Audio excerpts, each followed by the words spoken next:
kita mengenal Tuhan kita itu namanya Allah, yang memperkenalkan itulah namanya Kanjeng Nabi Muhammad.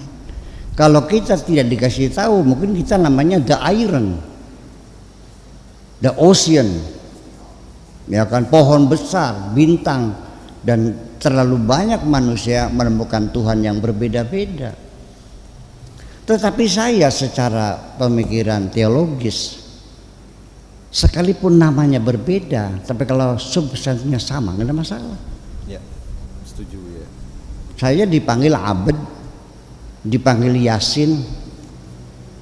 Ya, ketika di Syria saya dipanggilnya Abed, ketika di Tunisia panggilnya Yasin, ketika di Syria panggilnya Syakur. Orangnya sama enggak? Lah iya, Nabi Muhammad juga namanya banyak kan, Mustafa, Ahmad, Toha, Muhammad, Yasin, kan begitu. Orangnya sama enggak? Sama. Itu. Lalu yang penting adalah dari mana asal kata Allah ini. Orang menduga bahwa Allah itu minal mustaq, alam mustaq. Artinya dari kajian morfologi bahwa Allah itu berasal dari kata ilahun. Ilahun itu maknanya Tuhan. Nanti ada lagi Rabbun. Qul a'udzu birabbin nas, malikin nas, ilahin nas. Rabbun nas, malikun nas, ilahun nas. Nanti masing-masing kata itu punya aturan-aturan yang berbeda. Rabbun itu adalah sebagai pemilik. Ya. Ketika kita memanggil Tuhan, wahai Tuhanku, ya Rabbi, tidak pakai ya mutakallim. Ya Rabbi, enggak ada ya mutakallimnya, betul enggak? Tapi kalau dijamakan ya Rabbana ada nunnya. Kalau Rabbi enggak ada. Kemudian lagi Rabbun itu adalah ketika Rabbun tersendiri itu adalah Tuhan. Tapi kalau diidhafahkan Rabbul Baiti, tuan rumah. Kalau Rabbul Amal itu employer, yang punya pekerjaan. Kalau arbab dijamakan menjadi dewa-dewa, menjadi tuan-tuan itu. Nah ini kan setiap kata semuanya ada aturan-aturan linguistik. Soalnya kita kan bahasa Arab, mengucapkan nama Allah saja masih belum ada yang jelas. Ada Allah, ada Allah, ada Allah, Allah. Ya, itu hamzahnya saja nggak dibaca fathah, rata-rata dibaca o. Allah, bukan Allah dong. Allah bukan Allah. Dan bukan Allah, dan juga bukan Allah. Dari bunyi sengaunya saja Allah, kalau Arab pasti Allahu.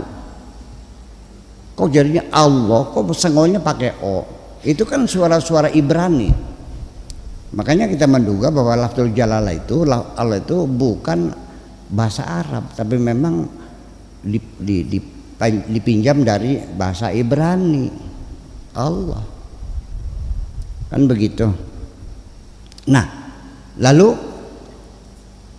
setelah namanya itu Allah, di agama-agama yang lain, agama yang samawi, agama langit, ini Tuhan mereka namanya juga ya Allah juga. Kan gitu persoalannya.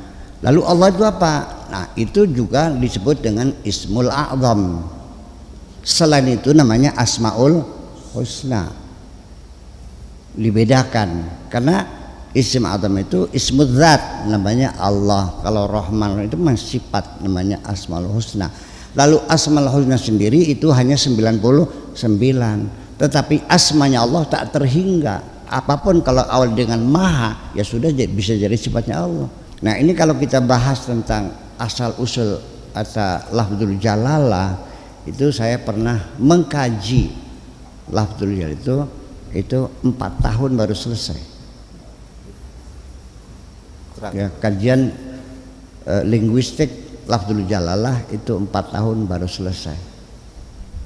Artinya di situ diurai dari sisi morfologinya, psikolinguistiknya, dari sintaksisnya, dari filologinya, dari hermeneutikanya, dari dunia tersendiri lah, kan gitu. Itu baru selesai. Tapi saya kira untuk masyarakatnya tidak perlu terlalu mendalam semacam itu hanya untuk kajian-kajian akademis saja sesungguhnya mah. Ya kan begitu. Jadi jawabannya yang memperkenalkan Tuhan kita namanya Allah adalah Kanjeng Nabi Muhammad. Ya, berikutnya bisa tidak merasakan di Nur Muhammad, Bu ya? Kita ini bisa tidak merasakan Nur Muhammad? Ini bagaimana? Begini, ini anggapan orang ini, Allah itu sebelum mencipta alam semesta mencipta arwah-arwah manusia dulu. Setelah tercipta, nah baru diturunkan satu per satu.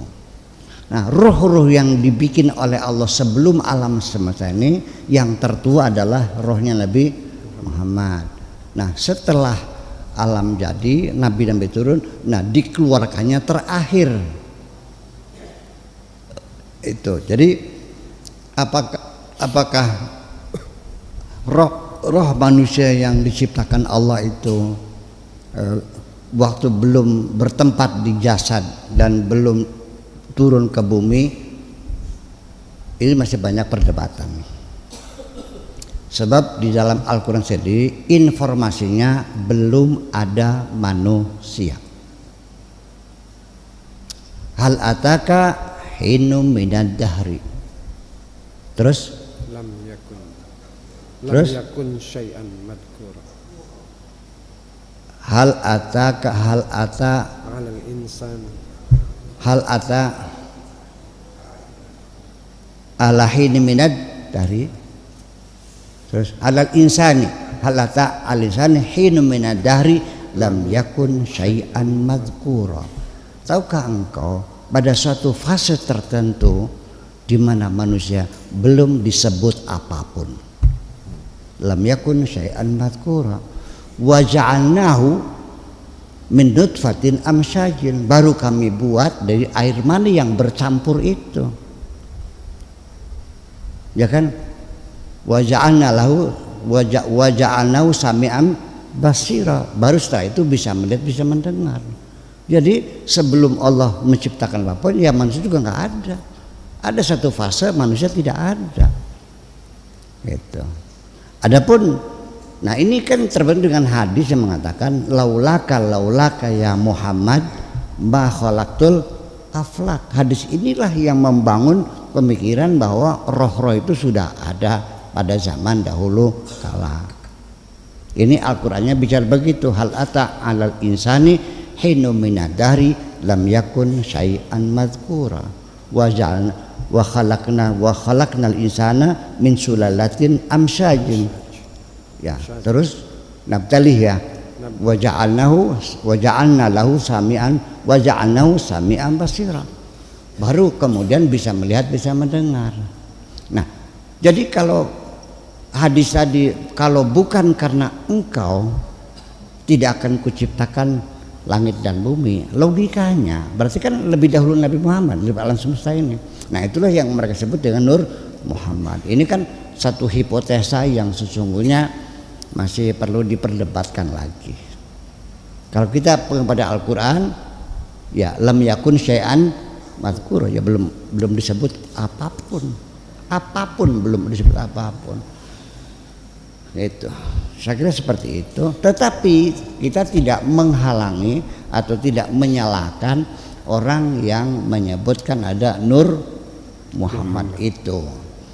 Jadi Nur Muhammad ini artinya, kalau saya menafsirkan dengan logika saya, ini menjadi sumber inspirasi bagi umat Muhammad, sekalipun sudah meninggal tapi cahayanya masih memberikan motivasi kepada kita.